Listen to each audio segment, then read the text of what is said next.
현금이 없다면 알아서 살아남으십시오. 적국의 미사일을 온몸으로 맞으면서 말입니다. 한국을 향한 미국의 협박은 동네 양아치보다 비열했습니다. 하지만 그들은 몰랐습니다. 한국을 현금 인출기쯤으로 여겼던 그 오만한 착각이 미국 역사상 가장 끔찍한 재앙을 불러올 것이라는 사실을 말입니다. 그 재앙의 이름은 바로 이스라엘이었습니다. 손대지 마라. 그들은 우리 핏줄이다. 핏줄? 저 양반이 미친 건가? 이스라엘 총리가 2000년 동안 지하 금고에 봉인해온 문서를 세상에 꺼냈습니다. 한국인과 유대인은 4500년 전 헤어진 형제, 랍비들이 목숨으로 지켜온 양피지의 기록, DNA 검사가 증명한 혈연 관계 단군의 후손들이 짓밟히던 그 순간 유대 자본이 한국을 위해 일제히 움직였고 미국 경제는 순식간에 초토화 직전까지 내몰렸습니다. 전 세계가 경악한 한국과 이스라엘의 깊은 유다에 지금 바로 시작합니다. 제 예루살렘 집무실 창밖으로 여명이 밝아오고 있었습니다. 저는 밤을 새워 모니터 화면을 뚫어지게 바라보고 있었습니다. 화면 속에서는 워싱턴 백악관의 긴급 브리핑 룸이 실시간으로 중계되고 있었죠.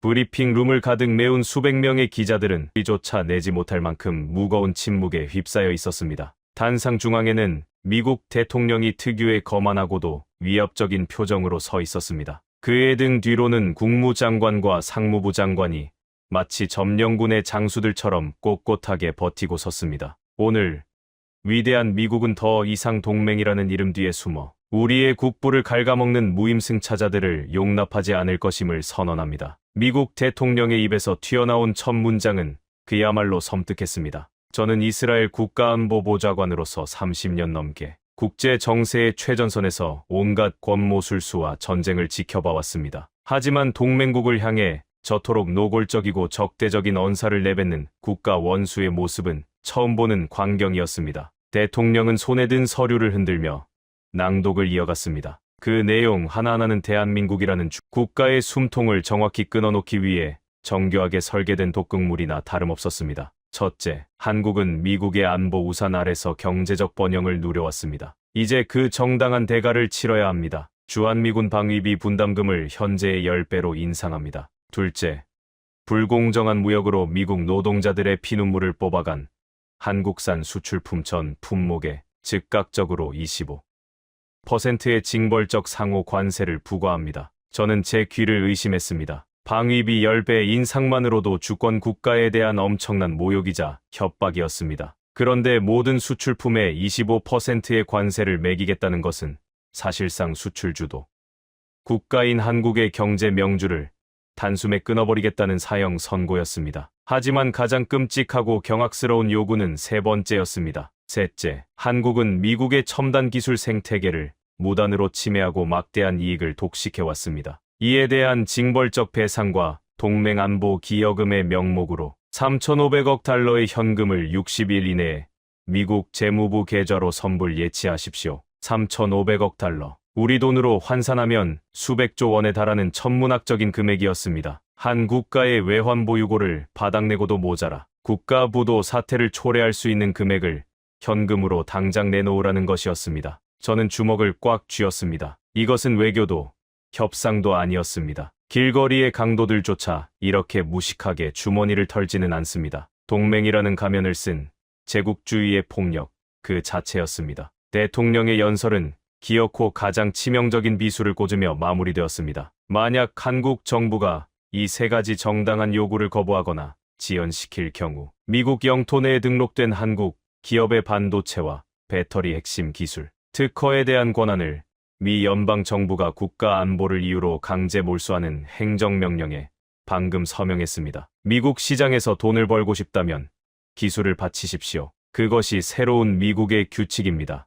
브리핑 룸에서 수백 개의 카메라 플래시가 일제히 터졌습니다. 저는 모니터 전원을 거칠게 꺼버렸습니다. 피가 거꾸로 솟는 기분이었습니다. 한국 기업들이 지금의 반도체와 배터리 기술을 완성하기 위해 얼마나 많은 밤을 새우고 얼마나 많은 엔지니어들이 피와 땀을 쏟아부었는지 저는 누구보다 잘 알고 있었습니다. 수십 년의 뼈를 깎는 노력으로 이루어낸 세계 최고의 기술을 깡패 같은 패권국의 법안, 서명 한 번으로 전부 도둑맞게 생겼습니다. 바로 그때 제 책상 위에 직통보안 전화가 요란하게 울리기 시작했습니다. 발신처는 서울이었습니다. 저는 급히 수화기를 들었습니다. 엘라자르 보좌관님, 저 백도연입니다. 한국 국정원 제1차장 백도연의 목소리는 험하게 갈라져 있었습니다. 평소 어떤 위기 앞에서도 냉철함을 잃지 않던 그의 목소리에 짙은 절망과 공포가 서려 있는 것을 저는 단번에 느낄 수 있었습니다. 차장님, 브리핑은 모두 들었습니다. 대체 한국 정부는 어떻게 대응할 계획입니까? 아무것도 할 수 없습니다. 대통령실은 완전히 패닉에 빠졌습니다. 외교부를 통해 수십 번 백악관에 연락을 취했지만 전부 수신 거부를 당하고 있습니다. 그들은 대화할 생각이 없습니다. 그저 우리를 말려 죽이거나 기술을 빼앗거나 둘 중 하나를 강요하고 있습니다. 백도연 차장의 한숨 소리가 태평양과 아시아, 대륙을 건너 제 귓가에 무겁게 내려앉았습니다. 보좌관님, 저희 기업들이 텍사스와 오하이오에 투자한 금액만 수백억 달러가 넘습니다. 공장을 짓고 일자리를 만들어주면 확실한 혜택을 주겠다던 약속은 전부 기만극이었습니다. 3,500억 달러를 낼 수도 없지만 만약 거절하면 내일부터 당장 우리 기업들의 특허가 미국 국유재산으로 압류됩니다. 한국 경제는 이제 끝났습니다. 저는 그에게 섣부른 위로의 말을 건넬 수 없었습니다. 국제사회의 냉혹한 현실 앞에서는 알량한 위로보다 힘의 논리가 지배한다는 것을 우리는 뼛속 깊이 알고 있었으니까요. 동맹국이 피 흘리며 죽어가는 모습을 그저 지켜봐야만 한다는 무력감이 저를 짓눌렀습니다. 차장님, 너무 절망하지 마십시오. 제가 즉시 요람 베나리 총리님께 이 사태를 보고하고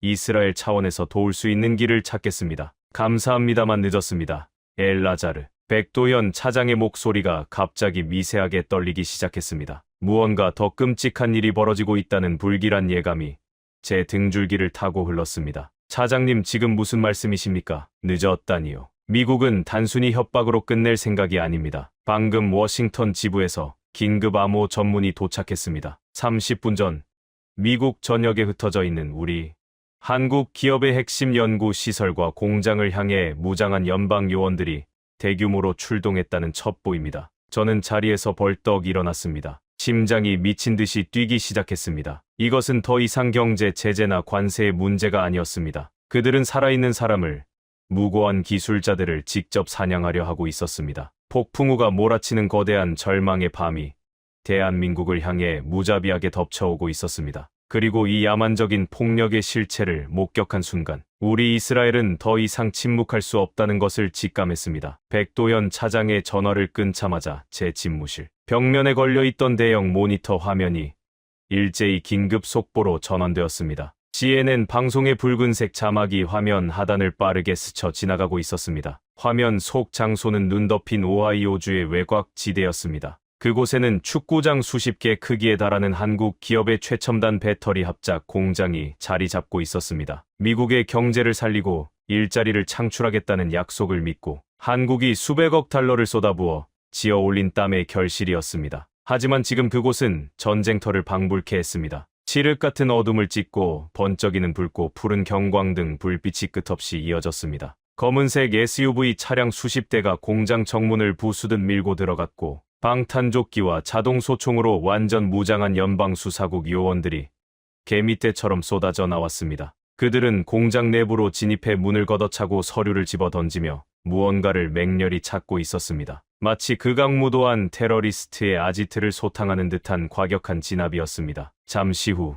텔레비전 화면에 믿을 수 없는 광경이 펼쳐졌습니다. 세계 최고 수준의 수율을 자랑하던 생산 라인에서 밤낮 없이 일하던 한국인 엔지니어들이 짐승처럼 끌려 나오고 있었습니다. 방진복도 채 벗지 못한 사람, 당황하여 맨발로 뛰어나온 사람, 그리고 추위에 떨며 억울함을 호소하는 사람들이었습니다. 무장 요원들은 그들의 등 뒤로 거칠게 플라스틱 수갑을 채웠습니다. 화면 너머로 헬리콥터의 굉음과 사람들의 비명이 뒤섞여 들려왔습니다. 범죄의 온상을 척결하는 듯한 기자의 상기된 목소리가 흘러나왔습니다. 지금 이 시각 연방정부 주도 아래 오하이오 배터리 공장과 텍사스의 반도체 생산 라인에 대한 동시다발적인 압수수색이 진행되고 있습니다. 당국은 이들이 비자 규정을 위반했으며 미국의 국가 안보에 심각한 위협을 가하는 기술 유출 혐의를 받고 있다고 밝혔습니다. 체포된 수백 명의 외국인 기술자들은 전원 출국이 금지되며 그들의 모든 자산은 즉각 동결됩니다. 저는 급히 백도연 차장에게 다시 전화를 걸었습니다. 차장님, 지금 뉴스를 보고 있습니다. 이게 대체 무슨 짓입니까? 어떻게 동맹국의 기술자들을 저렇게 무자비하게 짓밟을 수 있습니까? 백도현 차장의 목소리는 이제 분노를 넘어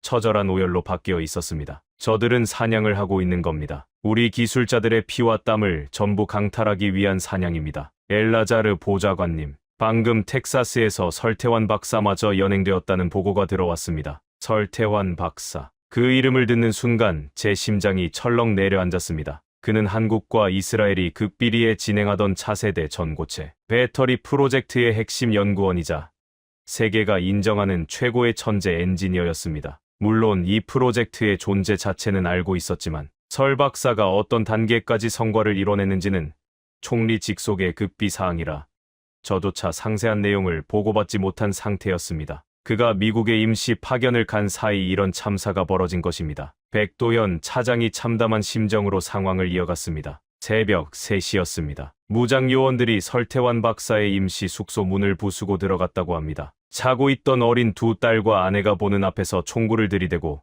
박사님을 바닥에 엎드리게 했습니다. 가족들이 울며 매달렸지만 요원들은 아랑곳하지 않고 노트북과 연구 자료가 담긴 모든 하드디스크를 쓸어 담았습니다. 그리고 설 박사님의 여권을 빼앗고는 국가 반역죄에 준하는 혐의로 연행해버렸습니다. 20년 동안 배터리만 연구하며 청춘을 바친 분입니다. 그 피눈물 나는 세월의 대가가 수갑이라니요. 저는 주먹으로 책상을 강하게 내리쳤습니다. 책상 위에 커피잔이 엎어지며 검은 액체가 서류 위로 번져나갔습니다. 이것은 명백한 약탈이었습니다. 안보라는 그럴듯한 명분을 핑계 삼아 한국의 뇌관인 핵심 인재와 데이터를 통째로 집어삼키려는 미국의 추악한 속내였습니다. 기술 주권을 되찾겠다는 명분 아래 자신들의 영토에 투자하러 온 동맹국의 뒤통수를 후려치고 모든 것을 갈취하는 국가 단위의 거대한 강도질이었습니다. 한국 정부는 대체 뭘 하고 있는 겁니까? 대사관은 움직이지 않습니까? 미국 국무부는 우리 대사의 면담 요청을 철저히 묵살하고 있습니다. 오히려 백악관은 방금 전 추가 성명을 내고 72시간 안에 3,500억 달러를 입금하지 않으면 억류된 기술자들을 연방교도소에 수감하겠다고 협박하고 있습니다. 한국의 주가는 개장과 동시에 곤두박질치고 있고 외환시장은 붕괴 직전입니다. 우리는 인지를 잡힌 채 속수무책으로 당하고 있습니다. 아무런 힘이 없습니다. 전화를 끄는 저는 가쁜 숨을 몰아쉬었습니다. 70년을 함께 피 흘리며 싸워온 혈맹을 하루아침에 노예로 전락시키려는 패권국의 잔인함에 온몸에 털이 곤두서는 듯했습니다. 대한민국은 홀로 캄캄한 절벽 끝에 서 있었습니다. 아무도 그들에게 손을 내밀지 않았습니다. 세계의 경찰을 자처하던 제국이 이제는 세계 제1의 폭군이 되어 선량한 동맹국을 물어뜯고 있었습니다. 저는 더 이상 지체할 수 없었습니다. 코트도 걸치지 않은 채 집무실을 뛰쳐나와 곧장 요람 베나리 이스라엘 총리의 관저로 향했습니다. 새벽의 차가운 예루살렘 공기가 제 얼굴을 때렸지만 제 가슴 속에서는 주체할 수 없는 불덩이가 타오르고 있었습니다. 지금 당장 무언가를 하지 않으면 다음 차례는 이스라엘이 될 수도 있었습니다. 아니, 그보다 더 근본적인 분노였습니다. 부당하게 짓밟히는 자들을 외면하는 것은 이스라엘의 혼에 위배되는 일이었기 때문입니다. 관저에 도착했을 때 요람 총리는 집무실 한가운데 서서 벽면을 가득 채운 대형 화면을 응시하고 있었습니다. 화면 속에서는 수갑을 찬 채 끌려가는 한국인 기술자들의 모습이 반복해서 재생되고 있었습니다. 총리의 뒷모습은 거대한 산처럼 무거웠고 그의 꽉 쥔 두 주먹은 미세하게 떨리고 있었습니다. 총리님, 미국이 기어이 선을 넘었습니다. 한국의 핵심 기술자 수백 명을 인질로 잡고 국가 부도를 강요하고 있습니다. 텍사스에 있던 우리 합작 연구의 핵심인 설태환 박사마저 억류되었습니다. 이대로 가다간 한국의 모든 기술과 자본이 미국에 먹히고 말 것입니다. 제가 숨을 헐떡이며 보고하자 요람 총리가 천천히 뒤를 돌아보았습니다. 그의 눈동자에는 슬픔과 분노, 그리고 형언할 수 없는 깊은 결의가 소용돌이치고 있었습니다. 엘라자르, 자네는 30년 동안 수많은 전쟁과 외교의 참상을 보아왔지. 하지만 지금 벌어지는 저 광경은 단순한 외교적 마찰이 아니네. 저것은 인간의 피와 땀, 그리고 한 국가가 일궈낸 숭고한 역사를 힘으로 짓밟는 야만이네. 총리의 목소리는 낮았지만 집무실의 공기를 무겁게 짓누를 만큼 강렬했습니다. 미국은 70년 우방인 한국을 헌신짝처럼 내버렸네. 자신들의 탐욕을 채우기 위해 가장 충직했던 친구의 등에 비수를 꽂았어. 전 세계가 미국의 힘에 굴복하여 침묵하고 있지만 우리는 다를세. 이스라엘은 결코 저들의 만행을 좌시하지 않을 것이네. 총리님, 하지만 미국을 상대로 전면전을 벌일 수는 없습니다. 이스라엘 역시 미국의 지원과 군사적 협력이 절대적으로 필요합니다. 백악관을 자극하면 우리도 무사하지 못할 것입니다. 제 현실적인 만류에도 요람 총리는 단호하게 고개를 저었습니다. 그의 얼굴에는 일말의 두려움도 없었습니다. 오히려 2000년의 세월을 뛰어넘는 거대한 사명감에 휩싸인 듯했습니다. 미국이 세상을 지배하는 시대는 오늘로 끝났네. 우리는 저 거만한 제국에게 진정한 형제애가 무엇인지, 그리고 그들이 건드려서는 안 될 역사의 진실이 무엇인지 똑똑히 보여줄 것이네. 총리는 책상 위에 보안 단말기를 조작해 집무실의 모든 창문을 가리는 두꺼운 철제 블라인드를 내렸습니다. 외부와의 모든 통신과 도청이 완벽하게 차단되는 최고 수준의 보안 모드가 가동되었습니다. 육중한 기계음과 함께 방 안은 깊은 적막에 휩싸였습니다. 엘라자르, 나를 따라오게. 자네에게, 아니 전 세계에 보여주어야 할 것이 있네. 2000년 동안 예루살렘의 지하 깊은 곳에서 오직 최고 지도자들만이 지켜왔던 위대한 비밀을 이제 세상 밖으로 꺼낼 때가 되었네. 총리는 집무실 한쪽 벽면에 숨겨져 있던 비밀 엘리베이터의 문을 열었습니다. 저는 마른 침을 삼키며 총리의 뒤를 따랐습니다. 지하로 끝없이 내려가는 엘리베이터 안에서 저는 심장이 터질 것 같은 긴장감을 느꼈습니다. 대체 이스라엘의 지하에 어떤 비밀이 잠들어 있길래 총리가 이토록 확신에 찬 눈빛을 하고 있는 것인지, 그리고 그 비밀이 무너져가는 대한민국을 어떻게 구해낼 수 있다는 것인지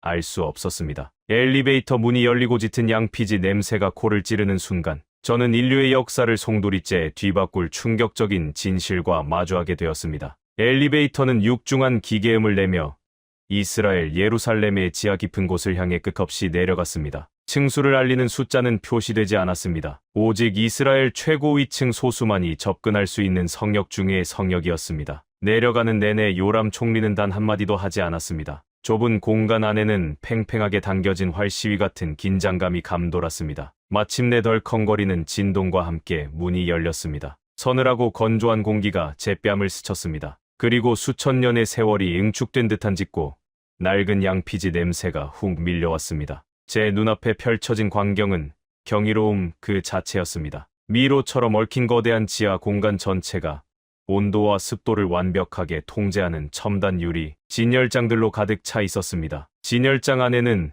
고대 히브리어와 아람어로 쓰인 수만 권의 두루마리 문서들이 잠들어 있었습니다. 이곳은 예루살렘 고문서 금고실이었습니다. 로마 제국의 파괴와 십자군의 칼바람, 수많은 박해 속에서도 랍비들이 목숨을 걸고 지켜낸 이스라엘 민족의 영혼이 담긴 곳이었습니다. 요람 총리는 망설임 없이 미로의 가장 깊숙한 곳으로 걸음을 옮겼습니다. 그가 도착한 곳은 일반 진열장과는 차원이 다른 두꺼운 티타늄 문과 삼중 생체, 인식 시스템으로 굳게 닫힌 독립된 보관 구역이었습니다. 총리가 망막과 지문을 인식시키자 무거운 파열음과 함께 금고 문이 열렸습니다. 방 한가운데 놓인 단상 위에는 화려한 장식 하나 없는 소박한 나무 원통이 놓여 있었습니다. 총리는 마치 갓난아이를 안아 올리듯 조심스럽게 나무 원통을 열고 누렇게 바랜 양피지 두루마리 하나를 꺼냈습니다. 끝부분이 바스러질 정도로 오래된 그 양피지에는 고대 히브리 문자가 빼곡하게 적혀 있었습니다. 총리님, 대체 이것이 무엇입니까? 제가 국가안보보좌관으로 일하며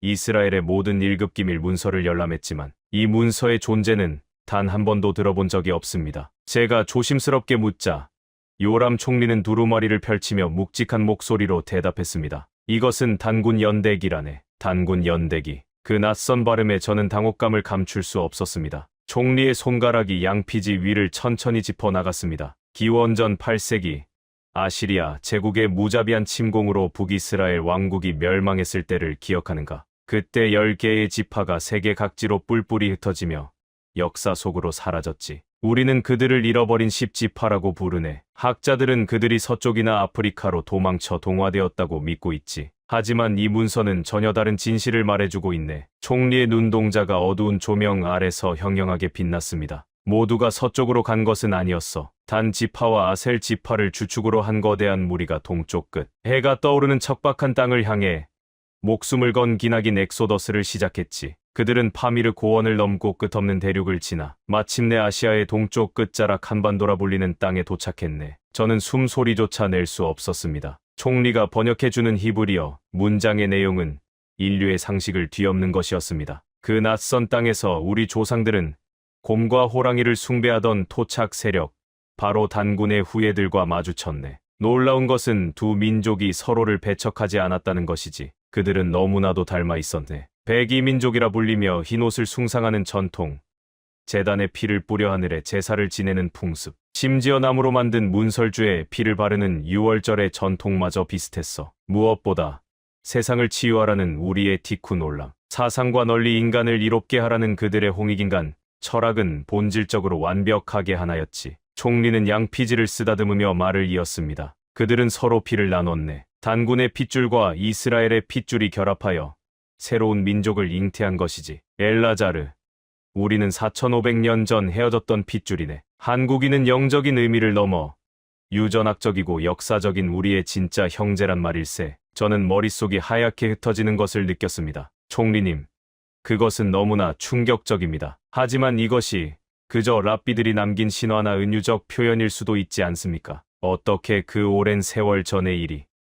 제 반문에 요람 총리는 엷은 미소를 지으며 품에서 얇은 서류 봉투 하나를 꺼내 건넸습니다. 봉투에는 이스라엘 최고 과학연구소와 한국의 서울대학교 유전자 연구센터의 직인이 선명하게 찍혀 있었습니다. 나 역시 처음 이 총리직에 올라 이 문서를 인계받았을 때 자네처럼 의심했지. 그래서 지난 10년간 극비리의 양국의 DNA 하플로그룹 교차 검증 프로젝트를 진행시켰네. 그리고 그 결과는 내 평생의 가치관을 뒤흔들어 놓았지. 한국인의 유전자 깊은 곳에서 중동 기원의 고대 이스라엘인 유전자가 뚜렷하게 발견되었네. 무려 200만 명이 넘는 한국인이 우리와 정확히 일치하는 피를 품고 살아가고 있다는 과학적 증거라네. 총리의 목소리가 지하 금고실을 무겁게 울렸습니다. 서류 속 그래프와 데이터는 한치의 오차도 없이 두 민족의 핏줄이 연결되어 있음을 증명하고 있었습니다. 저는 그제야 총리가 왜 그토록 단호하게 미국에 맞서려 했는지, 왜 수갑을 차고 끌려가는 한국 기술자들을 보며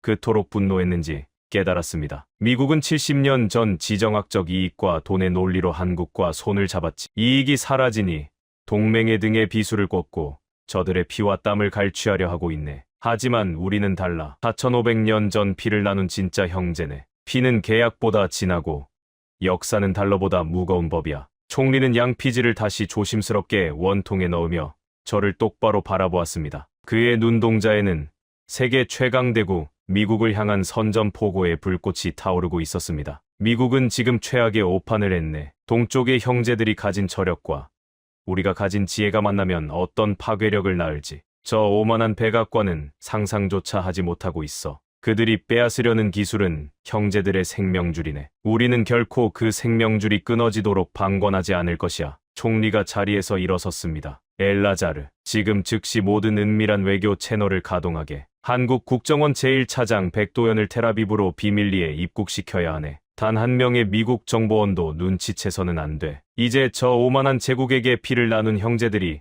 어떻게 세상을 뒤집는지 보여줄 시간이네. 저는 벅차오르는 가슴을 억누르며 고개를 숙였습니다. 예루살렘의 지하 수십 미터 아래에서 전 세계의 패권을 송두리째 뒤흔들 거대한 폭풍이 막 태동하고 있었습니다. 미국이라는 거대한 골리앗을 무너뜨릴 4000년 혈맹의 첫 만남이 코앞으로 다가오고 있었습니다. 총리의 지시가 떨어진 그날부터 모든 비밀 채널이 전속력으로 가동되었습니다. 사흘간의 치밀한 준비 끝에 이스라엘 텔아비브 남쪽에 위치한 팔마이 공군 기지의 활주로에는 칠흑 같은 짙은 어둠이 깔려 있었습니다. 지중해에서 불어오는 매서운 바닷바람이 코트를 파고들었지만 저는 활주로 끝을 응시하며 미동조차 하지 않았습니다. 자정이 훌쩍 넘은 시각, 활주로 위로 불빛을 모두 끈군요. 수송기 한 대가 유령처럼 소리 없이 미끄러지듯 내려앉았습니다. 미국 중앙정보국과 국가안보국의 전방위적인 위성 감시망을 철저하게 피하기 위해 튀르키예와 키프로스 상공을 우회하며 3번이나 비행기를 갈아타야 했던 극비리의 비행이었습니다. 수송기의 뒷문이 열리고 트랩을 내려오는 한 남자의 실루엣이 보였습니다. 한국 국정원 제1차장 백도현이었습니다. 며칠 전 보안 전화 너머로 들리던 절망적인 목소리만큼이나 그의 행색은 참담했습니다. 늘 빈틈없이 정돈되어 있던 그의 정장은 깊게 주름져 있었고 며칠 밤을 뜬 눈으로 지새운 듯 두 눈은 붉게 충혈되어 깊게 패어 있었습니다. 그것은 단지 한 개인의 피로가 아니었습니다. 70년을 믿고 의지했던 거대한 동맹국에게 철저히 배신당하고 국가의 명운이 풍전등화의 위기에 처한 대한민국의 처절한 얼굴 그 자체였습니다. 먼 길 오시느라 고생 많으셨습니다. 차장님, 제가 조심스럽게 다가가 손을 내밀자 백도현 차장은 제 손을 두 손으로 강하게 부여잡았습니다. 그의 손은 얼음장처럼 차가웠지만 뼈가 으스러질 듯한 절박한 힘이 실려 있었습니다. 엘라자르 보좌관님, 무리한 입국을 허락해 주셔서 진심으로 감사합니다. 하지만 제게 허락된 시간이 많지 않습니다. 지금 이 순간에도 미국의 연방수사국 조사실에서는 우리 기술자들이 짐승처럼 취조를 받고 있습니다. 설태환 박사님의 가족들은 길거리로나 앉을 위기에 처했고 내일 아침이면 미국의 3,500억 달러 지불 시한이 끝납니다. 당장 내일 대한민국의 모든 배터리와 반도체 특허가 미국 정부의 소유로 넘어갑니다. 우리는 숨통이 끊어지기 직전입니다. 그의 갈라진 목소리가 밤 공기를 갈랐습니다. 저는 말없이 고개를 끄덕이고는 그를 준비된 방탄 차량으로 안내했습니다. 차량은 텔아비브 외곽의 인적 드문 해안 도로를 달려 외부에는 평범한 물류 창고로 위장된 이스라엘 정보부의 최고 등급 안가로 진입했습니다. 안가의 두꺼운 철문이 열리자 그곳에는 요람 베나리 총리가 홀로 꼿꼿하게 서서 우리를 기다리고 있었습니다. 총리는 방 안으로 들어서는 백도현 차장을 향해 깊은 연민과 존중을 담아 다가갔습니다. 백도현 차장은 서둘러 고개를 숙이며 입을 열었습니다. 총리님, 이렇게 직접 뵙게 되어 영광입니다. 대한민국을 대표하여 간곡히 부탁드립니다. 미국을 움직일 수 있는 외교적 카드는 이제 이스라엘밖에 남지 않았습니다. 저희가 가진 모든 정보망과 중동에서의 경제적 이권을 내어놓겠습니다. 제발 우리 기술자들만이라도 무사히 한국으로 돌아올 수 있도록 미국 백악관을 설득해 주십시오. 70년 우방의 배신 앞에 저희는 모든 힘을 잃었습니다. 차장의 눈동자가 절망으로 심하게 흔들리고 있었습니다. 벼랑 끝에 내몰린 한 국가의 수장이 얼마나 비참한 심정으로 자존심을 꺾고 있는지 여실히 느껴졌습니다. 하지만 요람 총리는 백도현 차장의 제안에 고개를 저었습니다. 총리의 거절에 백도현 차장의 얼굴이 하얗게 질려가는 순간 총리가 무겁고도 따뜻한 목소리로 말했습니다. 백도현 차장, 당신들은 우리에게 아무것도 내어줄 필요가 없소. 그리고 미국 백악관에 구걸하는 일도 없을 것이오. 우리는 저 오만한 제국에게 자비를 구하는 것이 아니라 그들이 스스로 무릎을 꿇고 용서를 빌게 만들 작정이니 말이오. 백도현 차장은 총리의 입에서 나온 믿을 수 없는 호언장담에 멍한 표정을 지었습니다. 세계 최강대국을 상대로 무릎을 꿇게 만들겠다니. 그것은 일개 국가의 총리가 함부로 입에 담을 수 있는 말이 아니었습니다. 총리는 말없이 탁자 위로 걸어가 며칠 전 예루살렘 지하 금고에서 꺼내왔던 그 낡은 양피지, 두루마리와 두툼한 서류철을 꺼내어 백도현 차장 앞으로 밀어주었습니다. 이것이 무엇입니까? 4,500년의 시간을 뛰어넘어 우리가 당신들을 위해 목숨을 걸고 싸워야만 하는 단 하나의 명백한 이유요. 총리의 눈짓에 제가 서류철을 펼쳐보였습니다. 차장님, 이것은 이스라엘 히브리 대학교 유전공학연구소와 한국의 서울대학교 최고 권위자들이 지난 10년간 극비리에 진행해온 양국 국민의 DNA 하플로그룹 교차 분석 결과 보고서입니다. 이 수치를 보십시오. 한국인들의 북의 유전자인 Y 염색체와 목의 유전자인 미토콘드리아, DNA 깊은 곳에서 중동에서 기원한 고대 이스라엘인 특유의 유전자 마커가 엄청난 비율로 일치하고 있습니다. 백도현 차장의 눈이 서류의 그래프와 숫자를 빠르게 훑어내려갔습니다. 정보기관의 수장인 그조차도 이 과학적이고도 명백한 증거 앞에서는 호흡을 주체하지 못했습니다. 총리가 그에게 단군 연대기의 비밀을 천천히 그리고 엄숙하게 설명하기 시작했습니다. 고대 아시리아의 침공을 피해 동쪽 끝 해가 뜨는 한반도로 향했던 잃어버린 지파의 엑소더스, 그리고 그곳에서 만난 백이 민족과 피를 나누고 하나가 되었던 경이로운 역사의 파노라마가 좁은 안가를 가득 채웠습니다. 미국이 자랑하는 동맹이라는 것은 고작 70년 전 서로의 이익을 위해 맺어진 얄팍한 종이 쪼가리에 불과하오. 이익이 사라지면 언제든 웃으며 어등에 칼을 꽂는 것이 저들이 말하는 동맹이지. 하지만 백도현 차장, 우리는 다르오. 우리는 4,500년 전 아시아의 동쪽 끝에서 짐승의 가죽을 나누어 덮고 함께 피를 뿌려 하늘에 제사를 지내며 생사를 함께했던 진짜 형제요. 총리의 목소리가 젖어들고 있었습니다. 수천 년 동안 우리 유대인은 나라 없이 전 세계를 떠돌며 박해받고 학살당했소. 가장 춥고 배고플 때 우리의 동쪽 형제들을 잊은 적이 없었지만 살아남기 위해 침묵해야만 했소. 하지만 이제는 다르오. 우리는 스스로를 지킬 힘을 가졌소. 그런데 감히 오만한 제국주의자들이 내 형제의 피와 땀을 빼앗고 수갑을 채워 길거리에 내동댕이 쳤소. 이것은 한국에 대한 공격이 아니라 우리 민족의 심장에 대한 공격이요. 그 순간이었습니다. 철인이라 불리며 평생을 냉혹한 정보전의 최전선에서 살아온 백도현 차장의 눈에서 굵은 눈물이 툭 하고 떨어져 내렸습니다. 한 방울, 두 방울 떨어지던 눈물은 이내 주체할 수 없는 거대한 오열로 변했습니다. 그는 탁자를 짚고 어깨를 들썩이며 소리내어 울었습니다. 가장 굳건하다고 믿었던 세계 제1의 강대국 미국에게 처참하게 짓밟히고 조롱당하며 전 세계 그 누구도 선뜻 한국의 편에 서주지 않던 끔찍한 고립감, 그 차갑고 캄캄한 절망의 바다 한가운데서 지구 반대편의 나라 이스라엘이 내민 손은 단순한 구원의 손길이 아니었습니다. 그것은 핏줄이 끌어당기는 거대한 운명의 포옹이었습니다. 총리님, 정말 감사합니다. 저희는 모든 것을 잃었다고 생각했습니다. 철저하게 혼자라고 생각했습니다. 눈물로 범벅이 된 백도현 차장이 요람 총리의 손을 부여잡고 깊이 고개를 숙였습니다. 총리는 그의 어깨를 강하게 감싸 안았습니다. 70년의 가짜 동맹이 무너진 폐허 위에서 4500년의 진짜 혈맹이 마침내 부활하는 순간이었습니다. 저 역시 눈시울이 붉어지는 것을 참으며 창밖에 짙은 밤하늘을 바라보았습니다. 한참의 시간이 흐르고 감정을 추스른 백도현 차장이 붉어진 눈으로 결연하게 고개를 들었습니다. 총리님, 형제국의 숭고한 뜻은 뼛속 깊이 새겼습니다. 하지만 현실은 너무나 냉혹합니다. 미국의 압도적인 경제력과 군사력 앞에서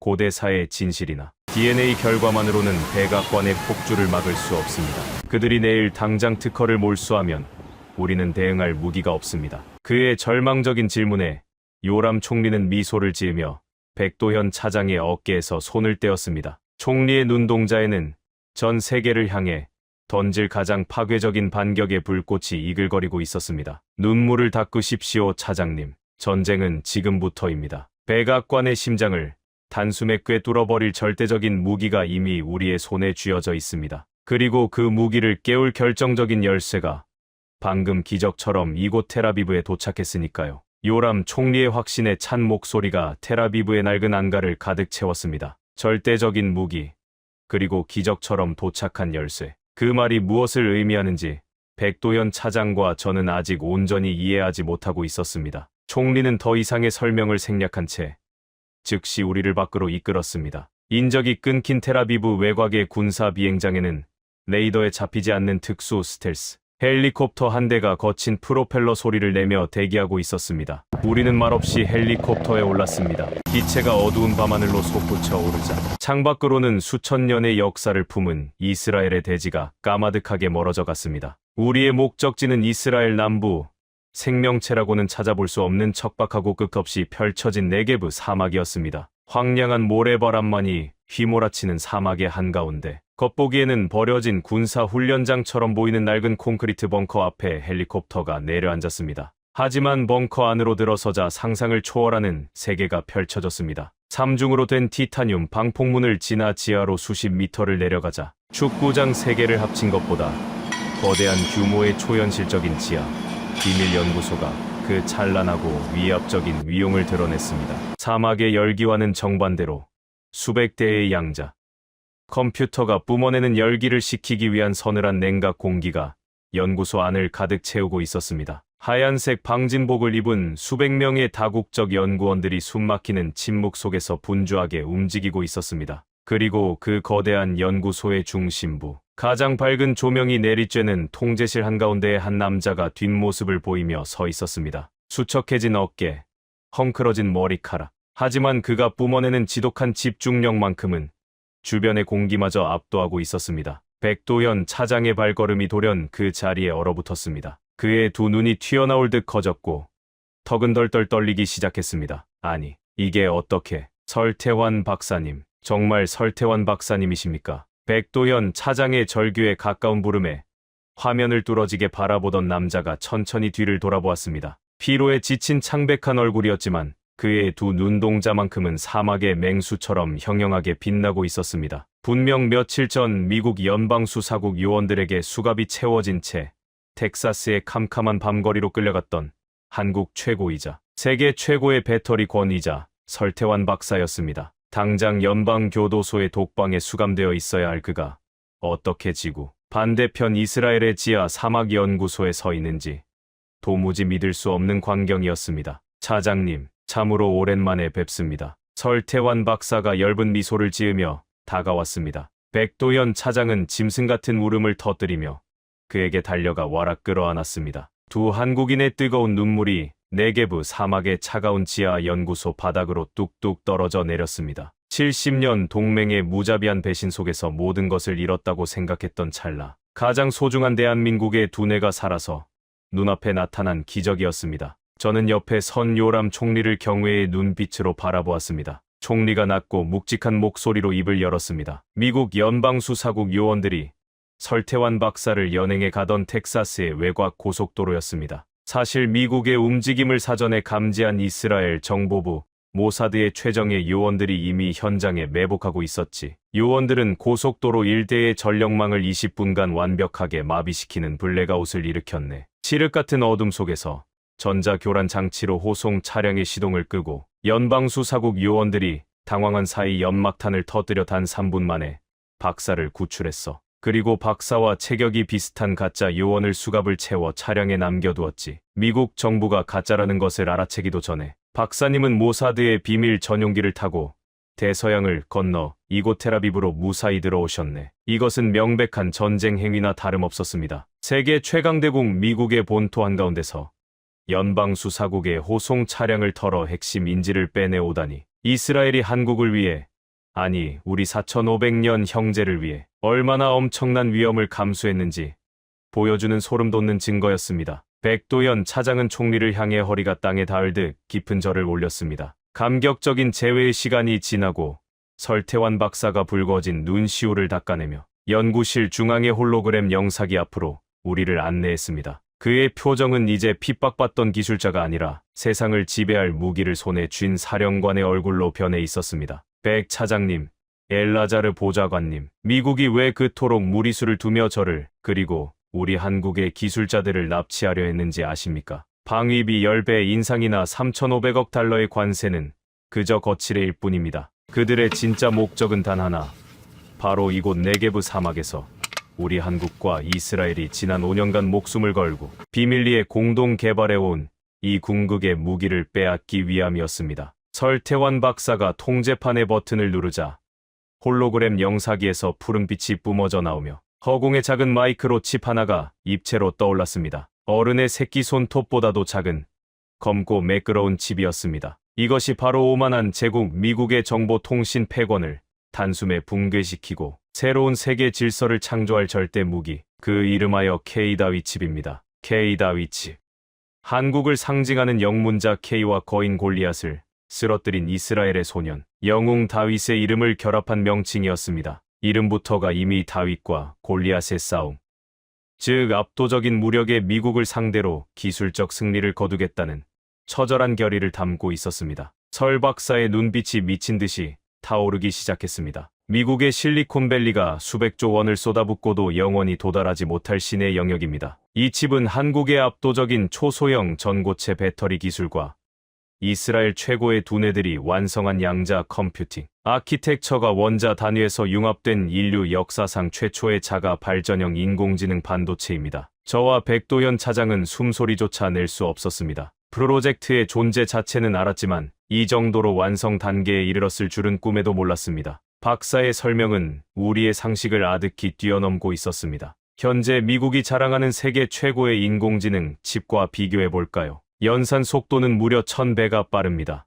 100배가 아니라 1000배입니다. 하지만 진짜 공포는 속도가 아닙니다. 기존의 반도체는 엄청난 전력을 소모하고 끔찍한 발열을 냅니다. 하지만 우리 한국 엔지니어들이 뼈를 깎아 만든 전고체 배터리막을 이 칩 내부의 나노 단위로 코팅했습니다. 이 K-다위 칩은 외부 전력이 아예 필요 없습니다. 스스로 주변의 미세한 온도 변화와 정전기, 심지어 공기 중에 전파 에너지를 흡수하여 영구적으로 자가 충전합니다. 발열은 제로에 가깝습니다. 설 박사의 목소리가 연구소의 돔 천장을 쩌렁쩌렁 울렸습니다. 이것이 상용화되면 어떤 일이 벌어지는지 아십니까? 미국의 거대 기술 기업들이 수조 원을 들여 짓고 있는 축구장, 10개 크기의 데이터 센터를 이 칩 수천 개가 들어간 작은 신발 상자 크기 하나로 대체할 수 있습니다. 스마트폰에 이 칩을 넣으면 평생 충전기를 꽂을 필요가 없습니다. 전기차에 이 칩이 탑재되는 순간 단 한 번의 충전으로 무려 10,000km를 쉬지 않고 달릴 수 있게 됩니다. 백도현 차장의 두 다리가 미세하게 떨리고 있었습니다. 저 역시 온몸의 털이 곤두서는 끔찍하고도 경이로운 전율을 느꼈습니다. 이것은 단순한 기술의 진보가 아니었습니다. 이것은 경제의 핵무기였습니다. 미국의 힘을 유지하는 근간인 실리콘밸리의 거대 기업들을 단 하루아침에 고철 덩어리로 만들어버릴 수 있는 전 세계 산업, 생태계의 목줄을 쥐고 흔들 절대적인 힘이었습니다. 미국 정보부는 이 칩의 완성 단계가 임박했다는 첩보를 입수하고 눈이 뒤집혔던 겁니다. 이 칩이 세상에 공개되는 순간 수십 년간 이어져 온 자신들의 기술 독점이 무너지고 패권이 박살난다는 것을 직감했기 때문입니다. 그래서 동맹이라는 가면을 찢어버리고 국가 부도라는 협박을 무기 삼아 우리의 피와 땀을 통째로 강탈하려 했던 것입니다. 설태환 박사가 홀로그램을 끄고 우리를 돌아보았습니다. 그의 눈가에 맺혀있던 눈물은 이미 차갑게 말라 있었고 그 자리에는 피 끓는 복수심과 자긍심이 자리 잡고 있었습니다. 하지만 그들은 틀렸습니다. 그들이 훔쳐가려고 혈안이 되었던 미완성 설계도는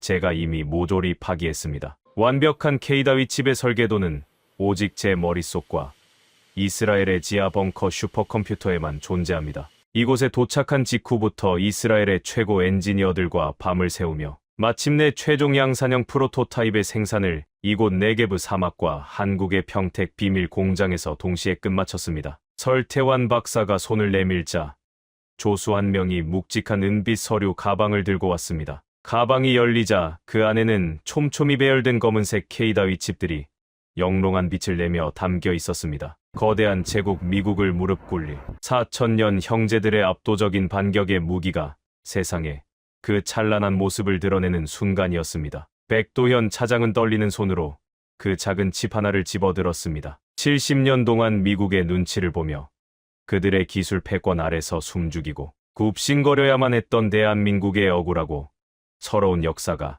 주마등처럼 스쳐 지나가는 듯했습니다. 하지만 이제 모든 것이 역전되었습니다. 힘이 없어서 핍박받던 동쪽의 작은 나라가 형제의 손을 잡고 세계 최강대국의 명주를 거머쥐게 된 것입니다. 요람 총리가 묵직한 발걸음으로 백도현 차장과 설태환 박사의 어깨를 감싸 안았습니다. 미국은 3,500억 달러라는 터무니없는 청구서를 우리 형제에게 내밀었소. 하지만 우리는 저 작은 칩 하나로 미국 경제 전체를 인질로 잡은 셈이요. 그 어떤 거대 기업도 이 K다위 칩 없이는 단 한 걸음도 미래로 나아갈 수 없게 되었소. 이제 누가 누구에게 무릎을 꿇고 구걸해야 하는지 전 세계가 똑똑히 보게 될 것이요. 바로 그 순간이었습니다. 제 품 안에 있던 암호화된 정보통신기가 요란하게 진동했습니다. 긴급 메시지를 확인한 제 얼굴이 굳어지며 입가에는 비릿한 미소가 번졌습니다. 총리님, 방금 텔아비브 관저에서 긴급 연락이 도착했습니다. 주 이스라엘 미국 대사 리처드 블렌차드가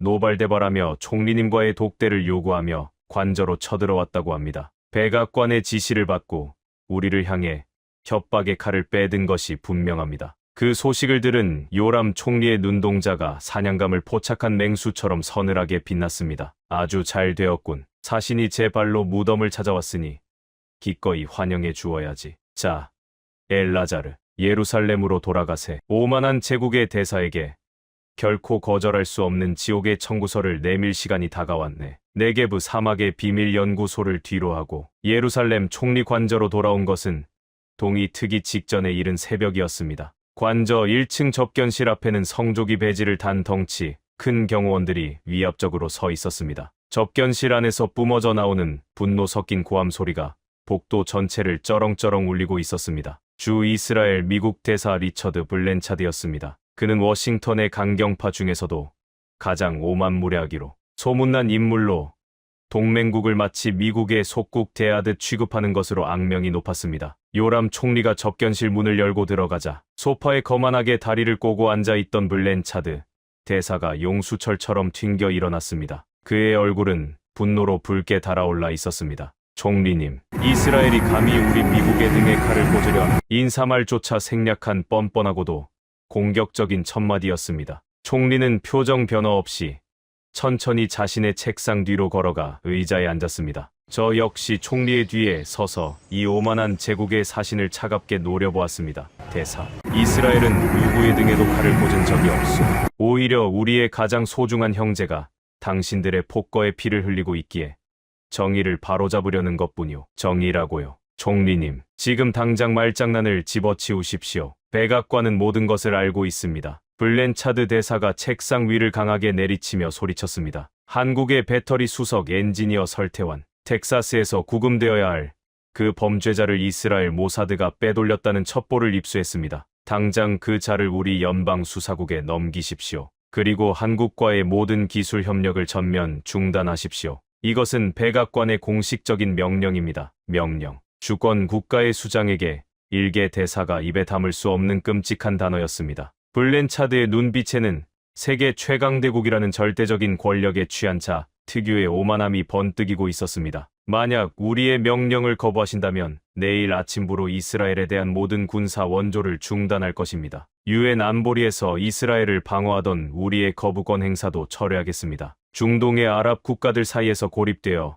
피말라 죽고 싶지 않다면 고작 한국 따위의 하청 국가를 위해 미국과 각을 세우는 어리석은 짓은 포기하십시오. 그의 협박은 치명적이었습니다. 군사 원조와 외교적 방패가 사라진다면 이스라엘은 당장 생존을 위협받게 됩니다. 과거의 이스라엘이었다면, 아니 다른 평범한 국가의 지도자였다면 이 끔찍한 협박 앞에서 창백하게 질려 고개를 숙였을 것입니다. 그러나 요람 총리의 입가에는 오히려 서늘하고도 비릿한 미소가 번졌습니다. 블렌차드 대사, 당신은 방금 중대한 실수를 3가지나 저질렀소. 총리의 낮고 차분한 목소리가 접견실의 공기를 순식간에 얼어붙게 만들었습니다. 첫째, 당신들은 훔쳐서는 안 될 남의 물건을 탐냈소. 설태환 박사는 범죄자가 아니라 당신들의 강도질을 피해 도망친 피해자요. 둘째, 내 조국 이스라엘을 향해 감히 명령이라는 단어를 입에 올렸소. 그리고 셋째, 총리가 서랍을 열고 두툼한 검은색 서류철을 꺼내 블렌차드 대사의 앞으로 밀었습니다.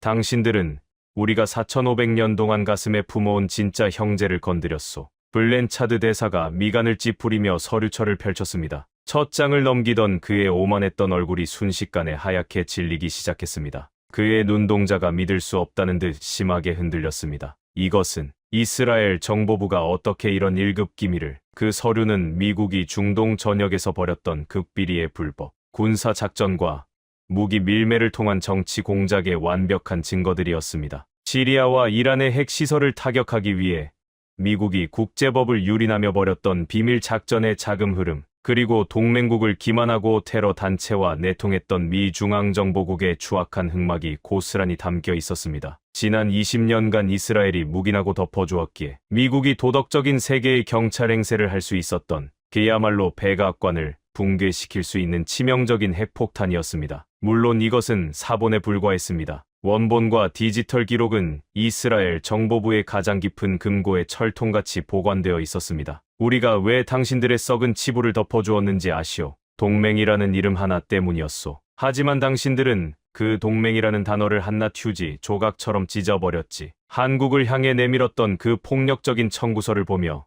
우리는 확신했소. 언젠가 그 칼끝이 우리 이스라엘의 목을 향할 것이라는 것을. 총리가 자리에서 천천히 일어났습니다. 거대한 사자처럼 위협적인 기운이 블렌차드 대사를 짓눌렀습니다. 이 서류가 전 세계 언론에 공개되는 순간 미국은 영원히 회복할 수 없는 도덕적 파산과 국제적 고립을 맞이하게 될 것이오. 유럽의 동맹국들은 당신들에게서 등을 돌릴 것이고 중동의 국가들은 일제히 반미 연합을 결성하겠지. 총리님, 진정하십시오. 이것은 상호 확증 파괴입니다. 미국과 전면전을 벌이겠다는 겁니까? 블렌차드의 목소리는 더 이상 오만하지 않았습니다. 공포에 질려 덜덜 떨리고 있었습니다. 전면전, 좋소. 백악관의 그 오만한 자에게 똑똑히 전하시오. 요람 총리가 한 글자 한 글자 쐐기를 박듯 말했습니다. 첫째, 구금된 한국의 기술자 전원을 즉각 무조건 석방하시오. 둘째, 한국을 향한 3,500억 달러의 강도 같은 청구서와 징벌적 관세를 전면 백지화하시오.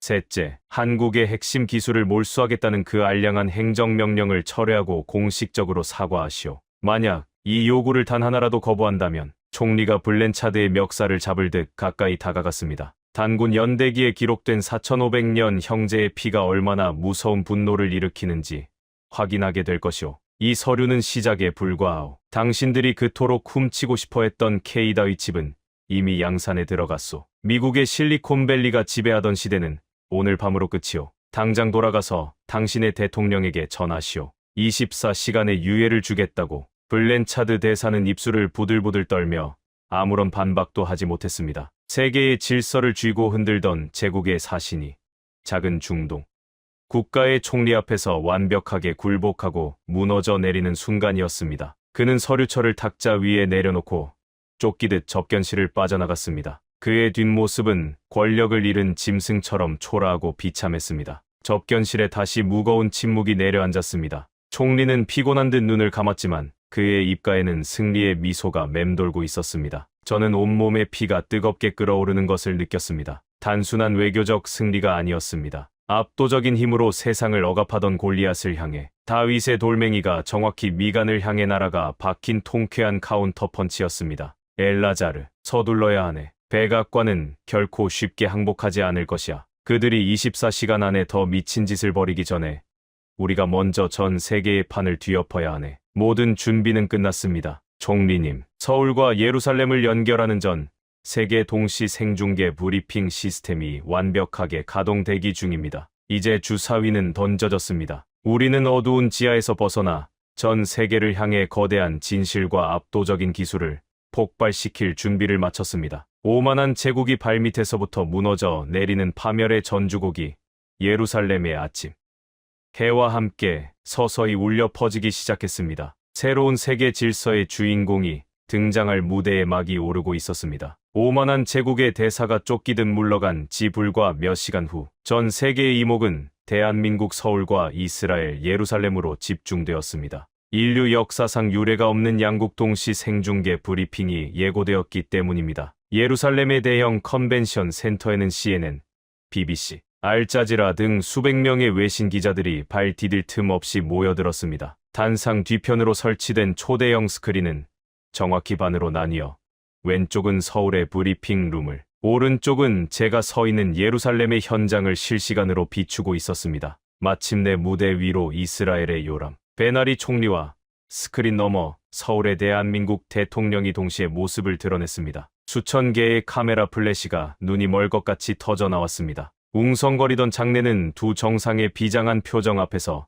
찬물을 끼얹은 듯 고요해졌습니다. 요람 총리가 마이크를 잡고 무겁게 입을 열었습니다. 전 세계의 시민 여러분, 오늘 이스라엘과 대한민국은 70년의 낡은 우방이라는 껍데기를 벗어던지고 4500년 전 하나의 뿌리에서 시작된 진정한 형제 국가임을 선포합니다. 그 한마디에 기자석이 미친 듯이 술렁이기 시작했습니다. 총리는 준비해온 낡은 원통을 열고 지하 금고실에서 가져온 단군 연대기 양피지를 높이 들어 올렸습니다. 고대 히브리어로 쓰인 낡은 문서가 화면 가득 클로즈업 되었습니다. 기원전 8세기 아시리아에 의해 흩어졌던 우리의 잃어버린 지파는 동쪽 끝, 해 뜨는 땅, 한반도로 향했습니다. 그리고 그곳에서 백이민족이라 불리는 단군의 후예들과 피를 나누고 하나가 되었습니다. 이것은 신화가 아닙니다. 이스라엘 랍비들이 목숨을 걸고 2000년간 지켜온 숭고한 역사적 진실입니다. 총리의 폭탄 선언에 이어 서울의 스크린에서 백도연 국정원 차장이 단상 위로 올라섰습니다. 그의 등 뒤로 거대한 DNA 구조, 그래프가 선명하게 띄워졌습니다. 대한민국 서울대학교와 이스라엘 히브리 대학교가 10년간 교차 검증한 유전자 데이터입니다. 보시다시피 한국인의 혈통 깊은 곳에는 고대 중동 이스라엘인의 특이 유전자 마커가 명백하게 각인되어 있습니다. 우리 두 민족은 과학적으로 증명된 완벽한 혈연 관계입니다. 우리는 4500년 전 헤어졌던 핏줄을 기적처럼 다시 찾은 것입니다. 기자석에서는 경악에 찬 비명과 웅성거림이 터져 나왔습니다. 역사와 과학이 결합된 완벽하고도 충격적인 증거 앞에서 외신 기자들은 미친 듯이 자판을 두드리기 시작했습니다. 미국의 부당한 핍박 속에 외롭게 고립된 줄 알았던 한국이 중동의 최강자 이스라엘이라는 피를 나눈 절대적인 우군을 등에 업고 화려하게 부활하는 순간이었습니다. 하지만 진짜 폭발은 그 다음이었습니다. 장내의 소란이 채 가라앉기도 전에 며칠 전 미국 연방수사국에 의해 강제 연행되었다고 보도되었던 한국의 수석 엔지니어 설태환 박사가 예루살렘의 무대 위로 당당하게 걸어 나왔습니다. 살아있는 유령을 본 듯 기자들은 펜을 떨어뜨렸습니다. 설 박사는 옅은 미소를 지으며 손에 쥐고 있던 검은색의 작은 칩을 번쩍 들어 올렸습니다. 미국 정부는 이 칩의 도면을 훔치기 위해 저를 납치하고 한국을 국가부도로 겁박했습니다. 이것은 한국의 궁극적인 초소형 전고체 배터리 기술과 이스라엘의 양자 인공지능 설계가 원자 단위에서 융합된 K다위 칩입니다. 설 박사의 목소리는 압도적인 자신감으로 꽉 차 있었습니다. K다위 칩은 외부의 전력 공급 없이도 스스로 주변 에너지를 흡수하여 무한대로 작동하는 최초의 자가 발전형 칩입니다. 공정은 무려 0.5 나노입니다. 성능은 현존하는 미국 최고의 반도체보다 1000배 이상 빠르며 발열은 0도에 가깝습니다. 스마트폰, 거대 데이터 센터, 전기차가 이 칩 하나로 기존의 상식을 완전히 파괴하는 새로운 진화를 이룩하게 될 것입니다. 그리고 이 절대적인 기술의 소유권은 오직 대한민국과 이스라엘 두 형제 국가만이 절반씩 공유합니다. 현장에서 생생한 시연이 시작되었습니다. 거대한 슈퍼컴퓨터 수십 대가 며칠을 꼬박 매달려야 하는 방대한 우주 기상 시뮬레이션 데이터가 전원 라인조차 없는 작은 K다위 칩 하나를 통해 단 10초 만에 완벽하게 홀로그램으로 렌더링되어 허공에 펼쳐졌습니다. 그 경이로운 광경에 기자들은 숨을 멈추었고 누군가는 오마이갓을 외치며 머리를 감싸 쥐었습니다. 방송이 송출된 지 불과 1시간 만에 전 세계의 금융시장은 문자 그대로 뒤집어졌습니다. K다위 칩의 양산 공장이 위치한 한국의 대표 기업들의 주가는 상한가를 뚫고 우주로 솟구쳤습니다. 이스라엘의 기술주들 역시 무서운 속도로 폭등했습니다. 반면 기술 패권의 몰락을 선고받은 미국의 나스닥은 개장과 동시에 피투성이가 되었습니다. 실리콘밸리의 거대 기술 기업 주가가 하루 만에 20% 이상 대폭락하며 시장 전체가 패닉 셀링에 빠져들었습니다. 경제적 충격은 곧 거대한 정치적 지진으로 이어졌습니다. 미국의 오만한 패권주의와 깡패 같은 관세 정책에 짓눌려 숨죽이고 있던 세계 각국이 들고 일어났습니다. 독일 총리가 가장 먼저 긴급 성명을 내며 K다위 칩 기술을 공유받기 위해 한국과 이스라엘의 연대에 합류하겠다고 선언했습니다. 프랑스, 영국을 비롯한 유럽연합이 그 뒤를 따랐고 아시아와 남미, 중동의 국가들까지 앞다투어 미국과의 불공정 기술 협정을 파기하며 줄을 섰습니다. 단 며칠 만에 무려 100여 개국이 넘는 국가가 오만한 제국주의 미국을 버리고 대한민국과 이스라엘이 주도하는 단군 다윗 얼라이언스에 동참하겠다는 뜻을 천명했습니다. 3,500억 달러라는 터무니없는 돈으로 한국의 숨통을 조이려 했던 백악관은 이제 전 세계를 상대로 완벽하게 고립되어 버린 초라한 섬으로 전락하고 말았습니다. 저는 백도현 차장과 나란히 서서 모니터를 통해 붕괴하고 있는 미국의 경제 지표를 지켜보았습니다. 70년간 세계를 호령하던 거대한 제국이 수천 년의 역사를 품은 두 다윗의 돌멩이 한 방에 비틀거리며 처참하게 쓰러지고 있었습니다. 이것은 단순한 반격이 아니라